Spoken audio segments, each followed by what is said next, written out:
What's up, family? Gerald the Bossman here. You're tuned into the Bossman Show on AM 1010, AM 1430, 1055 The King.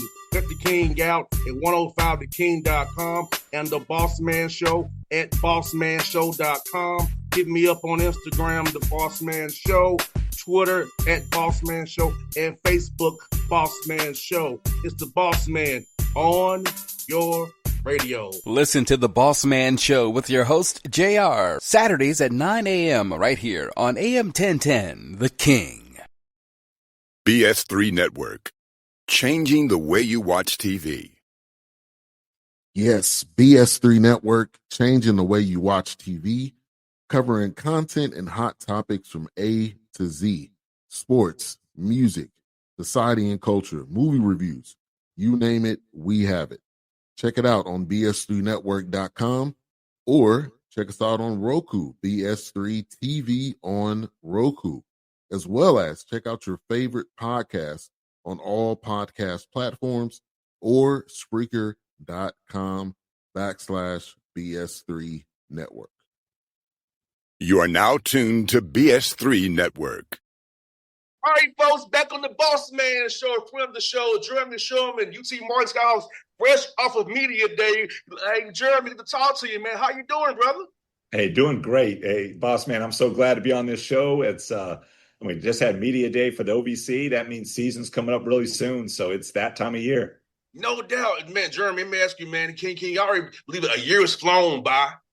It's went by so fast, man. Like, for you, you've been in it every day, man. How's it been for you just seeing how this program has grown in the year you've been there, going to season 2 now? I'll tell you what, it was a roller coaster that first year, and it was great. It was a lot of learning. You know, everyone said, coming in that I was going to learn a lot, and it's like, holy smokes. I mean, I learned so much in the first year, positive and negative, but just learning. I think it's creating an extra level of excitement here for year 2.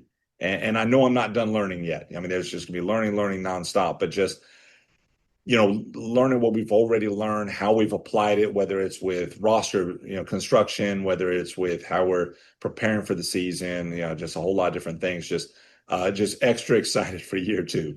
No doubt, and truthfully, like you said, man, you built your roster a different way. You have a lot of young guys on your roster. So, what is the decision-making process going and deciding to go the other way? Most of our guys trying to get old, you got younger. I'm telling you. So, I've always believed in be better, be different, and I've always been a different dude. We talked about it some last year on the show. Like, I think I'm the only, my SID looked up, I'm the only Division I coach in the country who never coached a moment of Division I. Before coming in as a head Division I coach. And, I've always taken a different route. It's always been, a little different way of doing things. And, everyone's taking portal and everyone's going really, really old. And I think there's a lot of value in young guys. I think there's a lot of value in, I think it'll hopefully help us build not just a championship team this year, but hopefully it'll help us build a long-term solution, something sustainable. So we're not just chasing portal guys every year. We can retain guys year over year. And I'm a big believer in development. That goes into a big part of this process. I don't want to just take ready-made guys and just get them coexisting. And there's nothing wrong with that. A lot of coaches do that really well. It's just not me. I want to develop guys. I want to get them on the court in development, get them in the weight room development, nutrition development, get them in film sessions and develop their basketball IQ. And so, with 8 freshmen, which is, to our knowledge, the most in the country, one more than Arizona. Arizona has 7. We're definitely doing it a different way, and we believe it'll pay dividends for us. Hopefully sooner rather than later. And sure, what's good about it is these guys only know your language and your way. Whatever you call it, coverage, they know that language. So they're not coming trying to, well, when I was here, it was this. No, it's if it's a blue, it's blue. If it's red, it's red. So it's like, so how cool is that? I know that's the positive part of it. These guys only know your way. And they can't get confused with another way that they're used to. Oh, 100%. And, we see that because we do have 2 transfers on the team. And, the 2 transfers and one transfer from the year before, was just returning. And, those guys, and there's no knock on their programs, it's just the way of Division I basketball. All 3 of those guys, the 2 new transfers this year, plus the 1 returning from last year, those guys are scarred a little bit. Those guys are tainted a little bit. Those guys had rough experiences. Those guys lost some confidence. Those guys lost a little bit of self-belief. Those guys are still trying to find all that stuff. And, so one, I'm, trying to do the best we can to help those guys, again, find their own, confidence and belief. But to your point, all those freshmen now get to learn it our way from the beginning. We don't have to, get a stray puppy, so to speak, that's kind of, feel like they've been cast out of their first place, or, didn't work out as well as they wanted to. And so these 8 freshmen we have,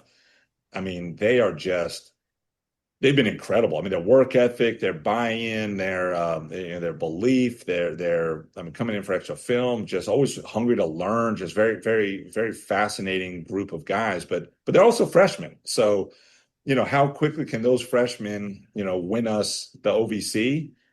It does get a little nerve-wracking at times. I can't lie to you. 100%, but it's so exciting to do that. And talk about the film. So for you, I know in the NBA, we kind of watch film 20 minutes or so before practice. So how you kind of divvy out the film work that you want to do with your guys so they can learn how to watch the game on the film and also go apply it to the court when you're on the practice court and the game court? That's a great question. My gosh. We do it a little different here, and we're still evolving in this, but we made a decision last year, and it's something I've always believed in, but never really swerved into 100%, where all the players need to watch film with, or all the players are going to play or want to play, or want to get better. They're going to come and watch film with me directly, not just their position coach, not just an assistant. And then they can supplement that with their position coach, supplement that with an assistant coach. But at the end of the day, there's some things that I've got to get a lot better at. There just are, like any coach. This is why I love basketball. It's a constant, process to improve, constant process to learn. But one thing that I do believe is one of my strengths is, watching the details and the micro of basketball and especially on film. And so when I have guys come in and watch film, we could just break things down. I'm slowing down. Watch the footwork on this player. Watch his knee flexion. Watch his ankle flexion. Watch his weight distribution. Watch how his eyesight manipulates the defensive tag a little bit here to actually set up a play on this side of the floor. And so we can really break things down to such a micro level. And it takes our guys, I think, a little bit of time to get used to even watching film with me, because if you don't love the game, honestly, you probably don't love watching film with Coach Shulman, because I'll put it this way. Okay. So our first team film session that we did this year, after official practice started, we brought up our Southern Indiana game from last year, which, we played really well. And I thought it was a great film to show our guys to start, really learning our system. And so unlike a lot of coaches, I don't have stuff clipped up right away. I wanted just to watch what we do, because there's more than just the clips to see. It's how you run the floor. It's how you point on communication, on a switch. There's all these things. So we were in film for an hour, Bossman. An hour, for film, which is probably longer than their attention span can handle. I looked on the clock on the game. We'd watched a minute 48.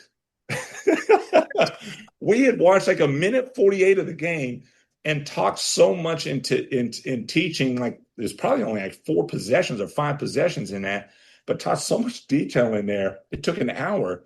And so I think a lot of our players thought I was insane. You just love basketball.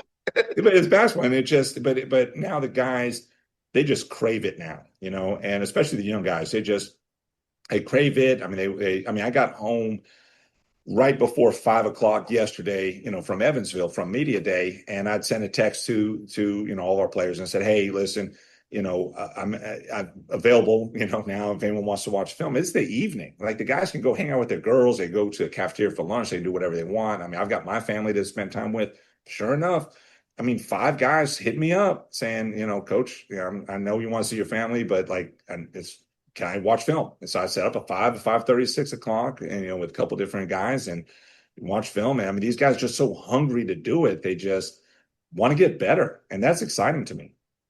And what else is about watching the film a lot is that means you'll be more disciplined to the scouts. Have that game plan discipline as well. Because so you've watched it with Coach Shulman. Now we put our scout here, game plan discipline.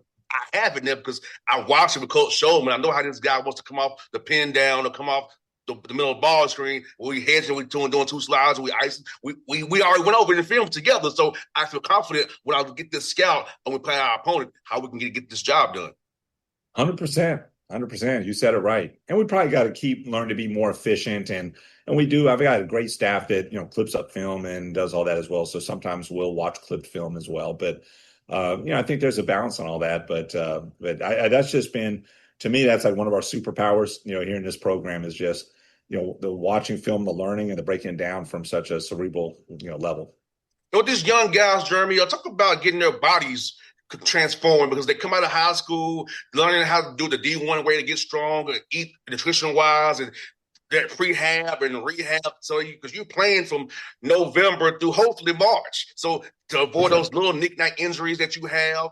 So talk about that piece with these young guys, trying to get them to get their bodies right the right way and transfer their bodies while in season so they have the strength to not get hurt, get those little naggers that you can't get rid of is always with you the whole year. Yeah, for sure. That's another great question. I mean, man, you're unbelievable at these interviews. It's incredible. That's a hard thing. That's a hard thing. It's a very complicated, process as far as getting the bodies right. And it's something that we're still trying to learn and stay on the cutting edge of. But I can tell you a couple things that have really helped us. The first one is, I don't know if, how much you're all over Instagram, but, I don't know if you've heard of Knees Over Toes guy on Instagram. So Knees Over Toes guy's number one online trainer in the world. He's got like 3 million followers now. And he's very creative and it's about range of motion. It's about strength through length, through flexibility. It's, injury prevention. It's, putting your body in adverse situations that you might have in a game to feel comfortable in those adverse situations. And so we've been doing, his stuff. His program's called ATG, but we've been doing Knees Over Toes stuff for, over a decade now. And the reason we got started on it, so, the guy, Ben Patrick, is Knees Over Toes guy. Ben was my point guard in 12-13 and 13-14. And then after playing for us, ended up on this unbelievable, path to being where he is now. And so he has, taught me in his ways, and he's sent us equipment over the years, and he sends us workout plans. And so he's been absolutely phenomenal for us. And I think that's really been very positive for us over the years, trying to have our bodies still healthy and, all the way through March. We just hired a new strength coach here, so we're excited about him as well. So he'll get started with our guys possibly as early as today. I think today's day he gets cleared. I'm big into nutrition, but I don't think we've been as micro as we need to be in nutrition. I think, if our guys ate a little better, whether it's more calories, if they need to gain weight, but just, maybe even eat something green. I know it's a shocking new, revelation, but, our guys, love to eat a lot of fried stuff. And it's like, can we get them to eat something healthy, eat something green? But, we talk about sleep a lot as well. All scientific studies have shown that the number one performance enhancer out there is not even a supplemented sleep. And can you get 8 hours, even 9 hours as an athlete of sleep and not be on your phone all night or staying up or, having, girls come to your door at 1 o'clock in the morning? Can you actually get rest, like your body needs for recovery? And so I'm very passionate about that aspect of our player development is the getting our bodies right. But even then, stuff, I'll be honest, boss man, it's hard. Like there's no perfect fix. We wear mouth guards for every single practice, because we play very physical, and that doesn't stop us from getting a player with a concussion. It just, we can try to prevent and control what we can, but it is still athletics and it is sports, and so you can't control everything. So we just do the best we can with it. 100%. And Jeremy, I love your roster, the diversity, because you have a lot of size and switchable. Talk about that piece of it where we can have guys can guard 1 through 4, 1 through 5. If you have to, you're not worried about matchups per se. You can just play and switch what you got to switch if you want to do it that way. But you have the size people that just can't say, I'm going to pick it on this guy. Well, in theory, I love it. I mean, this is like one of the true core things what I believe in. And you see it all the way to the NBA level. I mean, the more switchable you are these days, I know there's still a lot of drop coverage in the league, but the more switchable you are, I mean, I just think it makes you just unbelievably hard to score against. You see it with Oklahoma City. You saw the year before with the Celtics. I mean, that's what we've been trying to do for a number of years now. And to your point, we really swerved in even more to positional size. The counter that for us is, we've got to find the right balance between some of our best defenders aren't quite where they probably need to be yet offensively, and some of our best offensive players are definitely not quite where they need to be defensively. And so we're trying to find a nice balance on that. But eventually, hopefully, as we develop and we get into it, hopefully we can have any five we put on the court, leads to an elite offensive lineup that also is extremely good switchable with no, weak link, defensively. And Jeremy, I've heard there's about this, Jeremy, but for you, being a development guy, how do you go about developing guys in the individual games still while you're trying to win games in season? So I know some coaches say, during the season it's about the team. I don't really do development. But for you, being a development guy, how do you kind of emphasize still trying to develop a young man's individual game while trying to win games that count for real in the season? Yeah. Not easy to find that balance, like a lot of things. One thing we've got a couple of built-in things that are easy. We have a 30 minutes every day to start our practice. We do skill development every day. So no matter how much I might be, just like today's the day, I'm like ready to rip and run and just work on concepts, work on team stuff. But like I know for 30 minutes, we're going to player development and get our guys better. Okay. And so that built in every single day is huge. And a lot of coaches don't do that. Okay. We do also have a director of player development in Sally Hahn, one of my great assistant coaches. And Sally is also in charge of just making sure guys, get in. And our guys love it, especially we got so many international guys. I mean, they're not here to party. They're, here in Martin, Tennessee. I mean, they're here to work. And so they'll reach out to Coach Sally for extra workouts. And so if they're not getting as much, just within our 2.5 hour practice time slot, we know we're getting that in night workouts, or morning workouts for a couple of the guys who love the morning stuff. And so the same thing, we got a shooting coach as well. One of my assistant coaches, Drew Kelly's phenomenal with shooting. And so he works these guys, at night as well on shooting. And so we're always working on that because, here's at the end of the day, and all of us coaches can lose sight of it, myself included. I can scheme however I want. And yes, we got to make sure we know what we're doing and this and that. But we don't have a trade deadline like in the NBA. I can't go in, I think it's maybe in December. I can't go in December and say, hey, we have this hole to fill. We need to make a trade. This is our roster. But I believe we can get better and get better players as the year goes on, just not via trade. So now if we have a long-term view, if I have like a young 6'5" point guard who is only 18 years old, has got a long ways to go. Well, how much better can he be by January? If we're only doing team stuff and we forget about the development, he's probably going to be the same player. But if we have that focus that says, all right, let's just keep developing. And, he'll be better in November than he is now. He's going to be better in December. He's going to be a lot better in January. Now what's it going to look like in March in tournament time? So that's a big part. And that's a big selling point for us because we don't just talk it, we do it every single day. And so I think that's another reason we can get some good, young, talented players. So you want to come and develop. Come here for some guys will be here till graduation. Some will be here 2 years. It's just reality. Some will be here 2 years and then they can go make, SEC money. And that's great. And then we got to help them. We're a step in their journey. We got to help them in their journey, help them achieve their dreams. And Jimmy, this is something I want to talk about too, man. Your roster, man, like the United Nations, man. So how cool is that? The guys from different backgrounds on your roster, different languages talking. How cool is it in team meetings and team group settings to kind of have everybody kind of learn who each other is, learn each other's backgrounds? So I think it'll be good for them in their lives going forward. But it's cool that our team is like that right now, about how the world really is. We love it. It's like a badge of honor for us. It's become an identity. Or like Team FIBA. We're such an international flavor. And it's great for our American guys too. These guys get to be around and experience different cultures, different languages, different ways of thinking that they may not get, otherwise. And the other thing I think even helps our American guys, when they do play professional ball, after college is over, they're going to be a lot more ready for it. Because now when they go to, play in First League Serbia, well, now, they've been around a lot of Serbian players. They go play First League Romania. They play First League Portugal. Maybe they play Euro Cup. If they're really lucky, they get to play Euro League.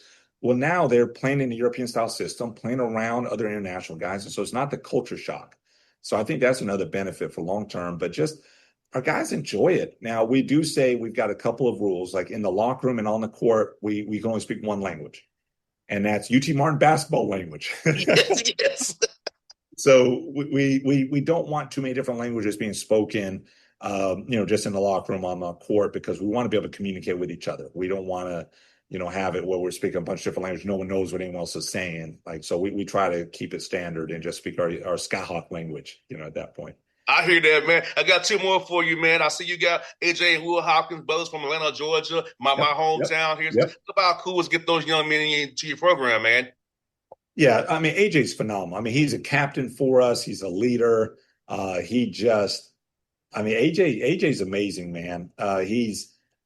He won't be a coach because he's too smart to even do that. Like he's going to be like some big time business owner, and he's just amazing everything he does. And with his brother Will coming on as well. Now Will's a walk on for us, but I mean, just AJ's leadership. He played 2 years at junior college at a great JUCO program at Florida Southwestern. We played against him for 2 years. Now he's played in and started some games in OVC. He's just such a leader. He's just such a leader, and the guys follow him. No doubt, man. The last one I got for you, man, you got a non-common schedule. Talk about that playing UNLV, my guy Josh Pastner, Bradley, Brian Wardle, my man at Florida State, man. You also got something to know. Scott Nagy, Hall of Famer, in his own right, playing him. And talk about playing these great coaches in non-conference and challenging your team early to get ready for this OVC slate. It starts in December. I forgot Pastor was in Atlanta at Tech. So yeah, he's an Atlanta guy now, right? Yes. We obviously want to play great competition, which will help prepare us. Obviously, there's a financial aspect as well.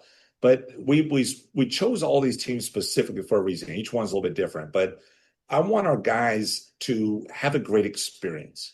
We talk so much about winning. We talk so much about, like, everyone talks about wins and losses and just wants to fast forward. I want to enjoy where we're at. Let's be where our feet are. And I learned some of this last year. So if we're going to go play a big time high major buy game, let's go open the season in Las Vegas. How cool is that? We got all these guys. Most of our international guys have never been to Vegas before. Heck, most of our American kids haven't. So let's go open up in Las Vegas. I mean, how cool is that? Who wouldn't want to play in Las Vegas? And I actually grew up a UNLV fan. I was a huge Larry Johnson, Stacey Augman, Anderson Hunt, heck, bigs like Georgia Ackles. Even a few years later, J.R. Ryder, I loved UNLV. And so how cool is that? And then we get to play at Florida State. And Leonard Hamilton played at UT Martin. And so he's a Hall of Famer at UT Martin. And so kind of honor Leonard Hamilton. I talked to him on the phone and say, I want to play at Florida State now you've retired. And, so that's going to be cool. And then we go after that, we play at the Pensacola Classic. And we play Prairie View and then the winner of Southern Miss and North Florida. And we get to spend 3 or 4 days in Pensacola, Florida, right near the beach. I want our guys to have a great experience because at the end of the day, I mean, we want to win. We don't talk about it a lot. We want to talk about the process that helps lead us to winning. But I'll tell you what, Bossman, I mean, what these guys are going to remember are the memories. Yes. I mean, at the end of the day, 20 years from now, I mean, they're not looking back and man, who'd we beat on December 18th? You know what I mean? They're going to look back at these memories and go, man, how about that Vegas trip? How about that Pensacola trip? How about winning that ring for the OVC tournament and going to the big dance for the first time in school history? So we want to just create memories for our guys, and that's what we're about. So we're excited for this season. We're excited to create memories. No doubt. Well, Jeremy, I bet you should get to the show, man, for the season. So I hope you do well this year. I saw where they picked you. I said, nah, my man's better than that. So I appreciate it. So we like being an underdog, man. He's better than that. So we're going to see if I hope we achieve Hey, I've been an underdog my whole life. I love being an underdog. Well, I appreciate it, boss, man. Thanks so much for having me on the show. And man, it's always a true pleasure. Same here, brother. It was always fun, man.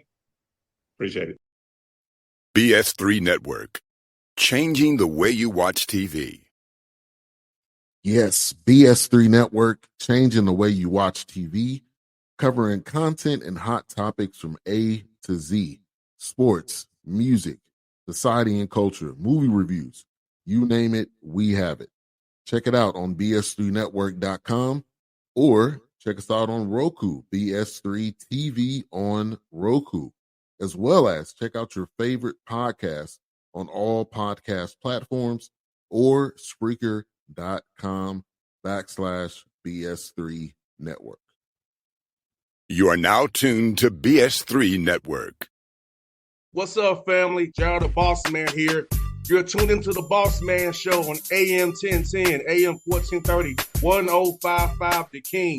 Let the King out at 105theking.com and the Bossman Show at bossmanshow.com. Hit me up on Instagram, The Bossman Show, Twitter at Bossman Show, and Facebook, Bossman Show. It's the Bossman on your radio. Listen to the Bossman Show with your host, JR, Saturdays at 9 a.m. right here on AM 1010, The King.